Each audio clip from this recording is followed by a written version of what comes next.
Hello student. तो आज की हमारी जो क्लास हो स्टार्ट होंगी उसमें हम सबसे पहले, क्योंकि आपका फिफ्थ सेमेस्टर का जो एग्जाम है वो समाप्त हो चुका है, तो हम लोग सिक्स सेमेस्टर किसकी 6वें सेमेस्टर का स्टडी करेंगे। तो सबसे पहले हम लोग फिजिक्स केमिस्ट्री का हम लोग पहले सिलेबस देखते हैं। तो चूंकि ये फिजिक्स की क्लास है इसलिए हम लोग केवल फिजिक्स का जो है सिलेबस देखेंगे। तो बीएससी सिक्स सेमेस्टर किसकी सिलेबस देखेंगे? फिजिक्स। तो फिजिक्स को सीबीसीएस सेमेस्टर में दो यूनिट में या पार्ट में कर सकते हैं, डिवाइड किया गया है। इसका नाम है आपका एक पार्ट का जिसका कोर्स कोड जो है वो है PHY 304 और दूसरे वाले का है PHY 305। इसका सब कोड भी है, एक सब कोड है B01060 B01060 ये है इसका। तो इसका चैप्टर का नाम जो है वह है solid state physics and nuclear physics. तो इसका नाम है solid state physics and nuclear physics और दूसरे का नाम है analog and digital principle and analytical and application. तो इसमें 8 यूनिट है, इसमें 8 यूनिट है। इसमें दो पार्ट है, पार्ट ए और part B.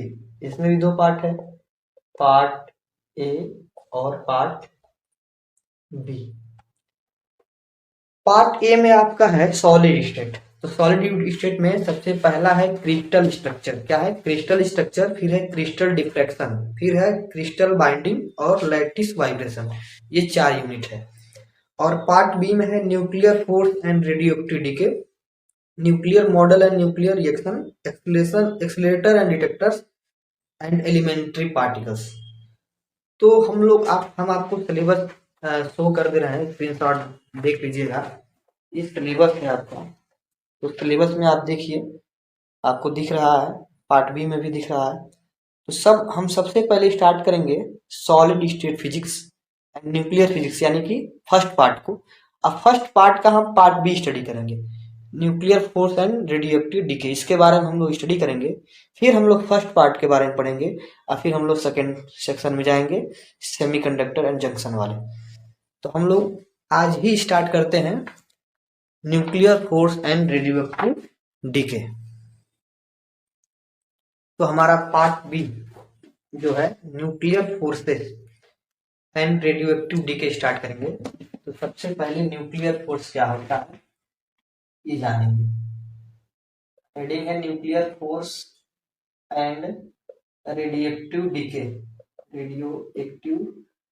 Decay part B का फर्स्ट यूनिट है।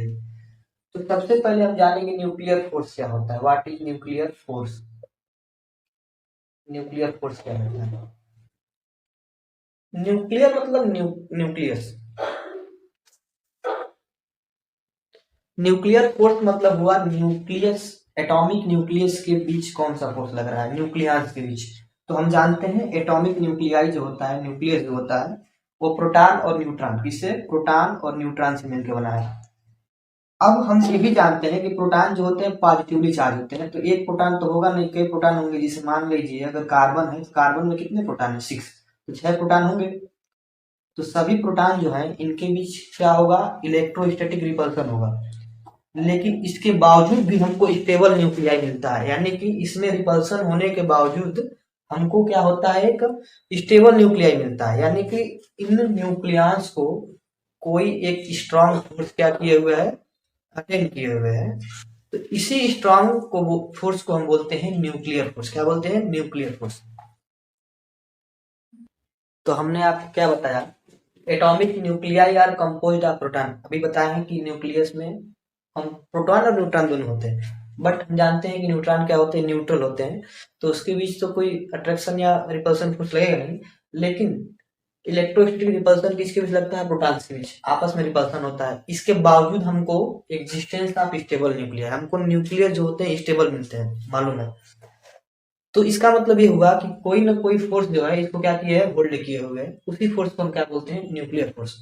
अब न्यूक्लियर फोर्स की नेचर के बारे में हम मेनली 2 एक्सपेरिमेंट से क्या कर सकते हैं और स्टडी कर सकते हैं। वो दो जो सेटअप है, जो एक्सपेरिमेंट है, उसको भी हम नोट कर दे रहे हैं, फिर आपको एक्सप्लेन कर रहे हैं।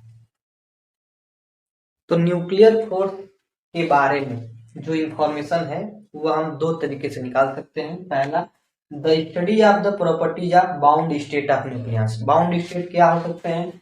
एक तो आपका न्यूट्रॉन न्यूट्रॉन बाउंड स्टेट हो सकता है, या प्रोटॉन प्रोटॉन हो सकता है, या प्रोटॉन न्यूट्रॉन हो सकता है। तो इसको बोलते हैं dineutron bound state, diproton bound state, और इसका नाम है प्रोटॉन न्यूट्रॉन बाउंड स्टेट, जिसका एक शॉर्ट नेम है ड्यूटीरान। क्या नाम है इसका? ड्यूटीरान बाउंड स्टेट। और न्यूक्लियर न्यूक्लियर स्कैटरिंग एक्सपेरिमेंट से हम क्या कर सकते हैं? न्यूक्लियर फोर्स के बारे में इंफॉर्मेशन निकाल सकते हैं। तो इन तीनों के बाउंड स्टेट में सबसे ज्यादा स्टेबल कौन है? ड्यूट्रान।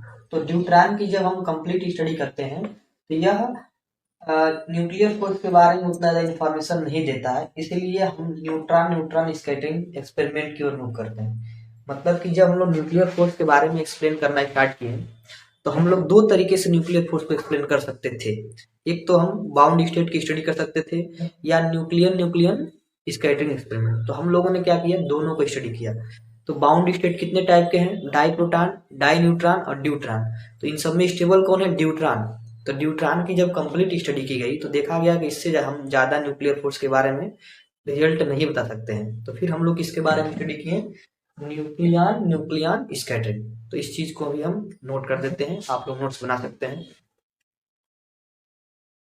तो हमने आपको बताया कि जो तीनों बाउंड स्टेट है उसमें केवल न्यूट्रॉन ही स्टेबल है, hence its property have been studied. इसकी प्रॉपर्टी के बारे में और स्टडी किया गया डिटेल में।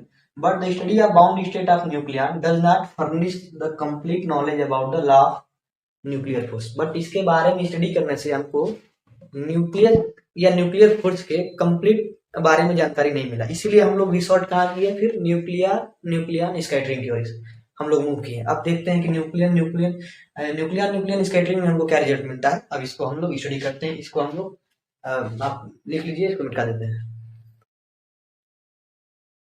तो न्यूक्लियन न्यूक्लियन स्कैटरिंग में हम क्या करते हैं? एक न्यूक्लियन है make to pass near by other nucleon, एक और न्यूक्लियन पे हम क्या करते हैं? पास कराते हैं।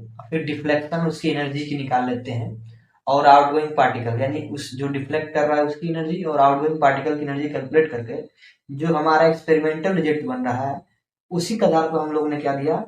Law of nuclear force tentatively assume किया। तो अब हम लोग पढ़ेंगे लॉ ऑफ न्यूक्लियर फोर्स क्या होते हैं। तो जो पहला हमारा प्रॉपर्टी ऑफ न्यूक्लियर फोर्स है वो क्या है? Nuclear force are attractive. Nuclear force क्या होते हैं? अट्रैक्टिव होते हैं। क्यों? एविडेंट क्या होता है इसका? एविडेंस क्या है कि कलम फोर्स, जो कुलाम फोर्स होता है, कुलाम फोर्स ऑफ रिपल्सन, जो दो प्रोटॉन के होने के बावजूद हमारा स्टेबल है, यह सजेस्ट करता है कि हमारा जो है जो न्यूक्लियर फोर्स है वो क्या है? अट्रैक्टिव नेचर का है। तो this is evident from the fact that nuclei are stable despite the column repulsion between protons. Column force होते हैं रिपल्सन के प्रोटॉन्स के बीच, लेकिन उसके बावजूद भी हमारे न्यूक्लियाई क्या होते हैं? स्टेबल होते हैं। ये बताता है कि हमारा न्यूक्लियाई फोर्स क्या है? अट्रैक्टिव है। अगर अट्रैक्टिव नहीं होता तो प्रोटॉन कैसे एक दूसरे से कांटेक्ट में रहते हैं। यानी कि न्यूक्लियर फोर्स क्या होते हैं? अट्रैक्टिव होते हैं। दूसरा है nuclear force have very short range, बहुत शॉर्ट रेंज होते हैं। क्यों? और 2 फर्मी से ज्यादा नहीं होता है, 2 Fermi. Nuclear force, the range of nuclear force does not exceed 2 Fermi, यानी 2 फर्मी से कम ही होता है इनकी।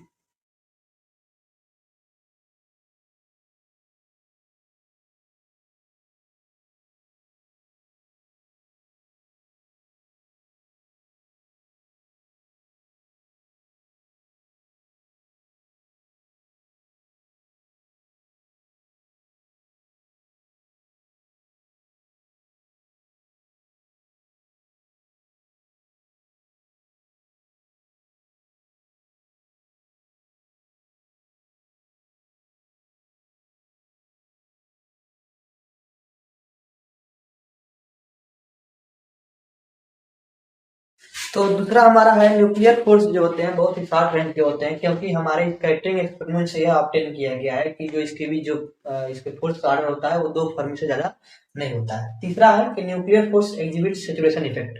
इसका मतलब ये हुआ कि गिवन न्यूक्लियन जो होते हैं एक लिमिटेड नंबर ऑफ न्यूक्लियन से ही इंटरेक्ट करते हैं, यानी कि उनका जो इंटरेक्शन का जो ऑर्डर है या जो लिमिटेशन है वो फिक्स है। गिवन न्यूक्लियंस दिया हुआ जो न्यूक्लियंस है लिमिटेड नंबर ऑफ न्यूक्लियन के साथ ही क्या कर सकते हैं, इंटरेक्ट कर सकते हैं। इसका एविडेंस कैसे आपको मिलेगा? तो evidence in the support of this property that binding energy per nucleon, जो बाइंडिंग एनर्जी पर न्यूक्लियन है वो क्या होता है, लगभग कांस्टेंट होता है। किसी भी न्यूक्लियन का अगर हम बाइंडिंग एनर्जी निकालते हैं पर न्यूक्लियन तो रफली क्या होते हैं, कांस्टेंट होते हैं। लेकिन इसमें कुछ एक्सेप्शन है, लाइट न्यूक्लियाई, हल्के न्यूक्लियाई को छोड़कर। हल्के न्यूक्लियाई मतलब हाइड्रोजन, हीलियम, इन सब के न्यूक्लियाई को छोड़कर जो बाइंडिंग एनर्जी पर न्यूक्लियन होता है वो लगभग कांस्टेंट होता है। और किसके प्रोपोर्शनल होता है, मास नंबर के। इसका मतलब एक और चीज हुआ, this means that the total binding energy is proportional to mass number. On the other hand, अगर ए न्यूक्लियन A-1 न्यूक्लियन से इंटरेक्ट कर रहा है तो जो होगा वो किस पर डिपेंड करेगा, A-1/2। और द सिचुएशन प्रॉपर्टी, जो सिचुएशन प्रॉपर्टी है वो न्यूक्लियर फोर्स का, वो किसके जैसा होता है, chemical bonding between the molecules of solid and liquid. यानी कि जो सिचुएशन प्रॉपर्टी है वो हमारे केमिस्ट्री के लिक्विड एंड सॉलिड के बीच जो केमिकल बॉन्डिंग होती है उसी के जैसे होती है। चौथा प्रॉपर्टी क्या है कि जो न्यूक्लियर फोर्स होते हैं वो क्या होते हैं, इंडिपेंडेंट ऑफ चार्ज होते हैं। इसका मतलब न्यूट्रॉन प्रोटॉन, प्रोटॉन प्रोटॉन और न्यूट्रॉन न्यूट्रॉन के बीच जो फोर्स होता है क्या होता है, इक्वल होता है। तो हमारा इंट्रोडक्शन हुआ। अभी हम लोग को युगावा थ्योरी और भी कुछ थ्योरी पढ़ना है फोर्स के बारे में, तो वो हम लोग अपने अगले क्लास में स्टडी करेंगे। धन्यवाद। वीडियो को शेयर कीजिए और उसको शेयर कीजिए, लाइक कीजिए। धन्यवाद।